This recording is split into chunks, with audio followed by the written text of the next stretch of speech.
LLM as a judge. Doesn't it sound interesting? Okay, so I'll explain everything what LLM as a judge means, what is the pros and cons of it, and how it works, right? So let's start. So let's one scenario I'll give. So let's say one AI is answering almost thousand of questions in a day, and it's a complex questions and answers. And that answer need review from human in order to verify whether that is correct or not, right?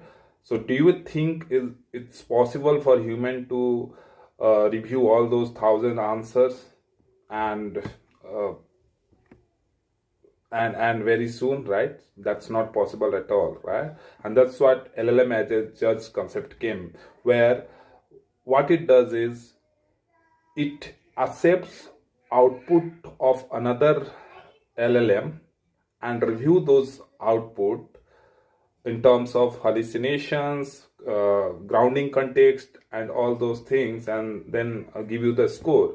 And then you can realize whether the generated output, which is from another AI, whether that is accurate or not, right?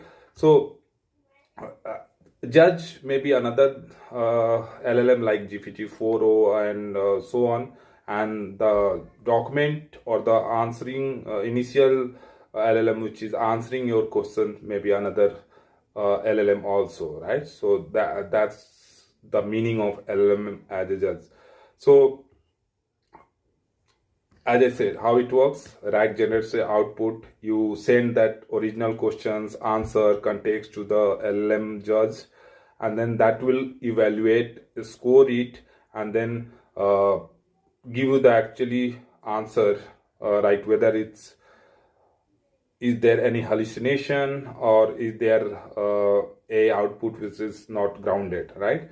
So what is pros is like it scales. No human can review a millions of document or answer, right? So it scales, so it's a middleman where it will help human to reduce their workload while reviewing. Maybe human can come into picture later part, and that is what the pros cons is. Judge can be biased. Let's say if GPT-4o is producing the output and GPT-4 is reviewing the as a judge, they may like it because it's the same LLM.